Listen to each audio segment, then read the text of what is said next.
Artinya banyak sekali hal-hal yang, tidak dilakukan oleh Nabi, kemudian dilakukan oleh para sahabat. Itu menjadi satu hal yang baru di masa itu. Masa itu. Apalagi di zaman kita saat ini Saat yang, ini, gitu kan. rentang waktunya Rentang begitu waktunya panjang, begitu Pak Kiai. panjang, lama, Heeh. gitu kan. Artinya banyak sekali kemungkinan yang di zaman Nabi tidak dilakukan, kemudian ada di zaman sekarang. Iya. Dan di luar sana Pak Kiai ada kelompok yang mengatakan bahwa, apa yang tidak dilakukan oleh Nabi, apapun yang tidak boleh dilakukan oleh, sahabat, maka itu tidak boleh dilakukan, khususnya adalah dalam, bidang agama seperti itu Pak Kiai. Sehingga mereka mengatakan tentang, kegiatan-kegiatan yang tidak ada di zaman Nabi, tidak ada di zaman para sahabat, mereka sebut itu sebagai bid'ah seperti itu Pak Kiai. Tapi mereka sendiri mengelompokkan bahwa kalau bidang dunia boleh, tapi kalau bidang agama tidak boleh, katanya seperti itu Pak Kiai. Ya kita harus tahu agama yang dimaksud itu agama yang bagaimana. Mhm, Yang dilakukan bersifat agama itu bagaimana. Apakah yang dimaksud adalah ibadah? mhm, Kalau yang dimaksud ibadah, memang ibadah itu ada tauqifi. Sholat itu tauqifi, nggak bisa direkayasa dan tidak mhm, bisa diperbarui namanya sholat ya. Itu dalam ibadah. Kalau dalam maksudnya tadi agama apa ibadah? mhm, Kalau yang dimaksud itu ibadah ya seperti tadi. Tapi kita untuk mengetahui bahwa itu ibadah yang tauqifi dan ibadah yang tidak tauqifi. Ada ibadah yang tidak tauqifi loh. Kenapa? Ibadah yang tauqifi seperti sholat, puasa, zakat, dan lain-lainnya itu yang iya, kewajiban-kewajiban itu mhm, tidak bisa direkayasa. Ya itu sudah 5 rakaat, 5 rakaat, empat rakaat ya 4 rakaat, rakaat, nggak bisa dikurangi. Misalnya kecuali qashar dan lain-lain. Sholat maghrib nggak bisa diotak-atik jadi 2 rakaat atau jadi 4 rakaat, nggak bisa, itu namanya ta'abudi atau mhm, tidak boleh lah, pokoknya itu sudah saklek dari sana, nggak boleh diotak-atik. mhm, Tapi ada ibadah yang kita ini bisa otak-atik kayak tadi misalnya, ibadah kita baca Quran ibadah enggak? iya ibadah, Ya, baca Quran ibadah. Sholat sekalipun, apa namanya, ibadah tidak? Ibadah. Kemarin sudah sampai pada itu kita bahas bersama, sholat 2 rakaat Sayyidina Bilal. Ya, Sayyidina Bilal. Sayyidina Bilal ini sholat 2 rakaat setelah sholat duhur, setelah wudhu. Nah, setelah wudhu, sholat 2 rakaat. Lah ini juga bisa, padahal tidak diajarkan Rasulullah.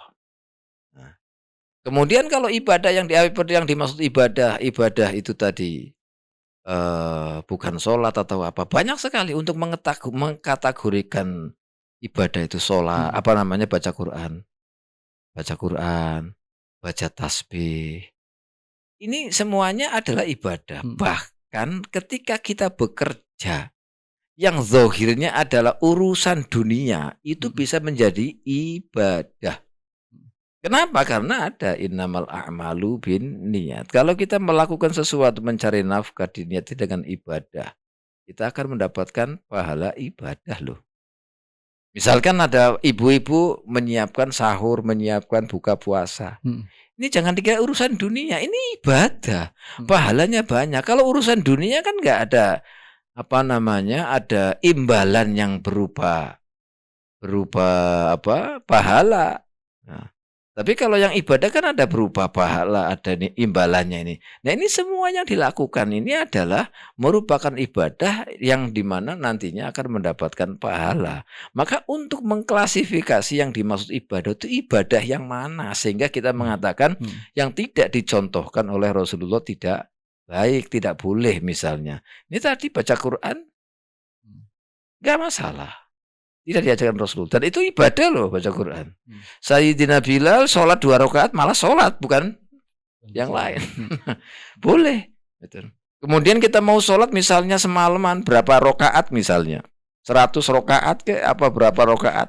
mhm, Tidak pernah diajarkan oleh Rasulullah. Sholat begini sekian-sekian rakaat. Enggak, dia mau sholat 100 rakaat dalam satu malam misalnya. mhm, Boleh tidak? Enggak boleh kita katakan haram, karena bid'ah.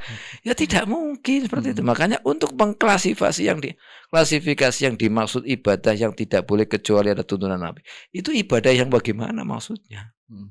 Gitu. Jadi kita harus tahu bahwa ajaran Rasulullah itu sudah sempurna. Al-yauma akmaltu lakum dinakum. Tapi jangan salah arti. Yang tidak dilakukan Rasulullah, yang tidak dilakukan para sahabat itu tidak boleh. Nah, terus kita bagaimana sekarang? Hampir tidak ada semua sekarang ini. Hanya yang tersisa ya sekarang ini cuma sholat 2 rakaat, 5 rakaat, kemudian yang dijelaskan itu sholat rawatib dan lain-lain. Selebihnya itu tidak ada sama sekali. Contoh lagi misalkan haji. Haji kalau dulu jalan kaki untuk haji ibadah bukan?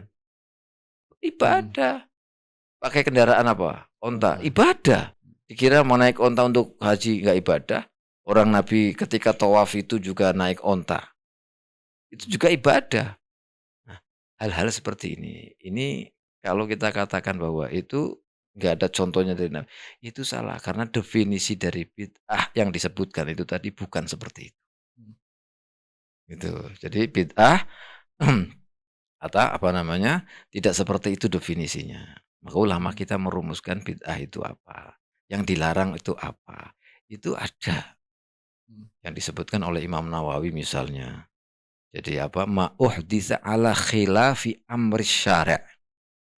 Ini takrif atau definisi yang disimpulkan oleh Imam Nawawi. Ma uhditsa ala ghairi amri syari', ala khilafi amri syari'. Artinya sesuatu yang diadakan yang tidak sesuai dengan aturan syariat, itu baru bid'ah. Tapi kalau tidak bertentangan dengan syariat maka tidak disebut bid'ah.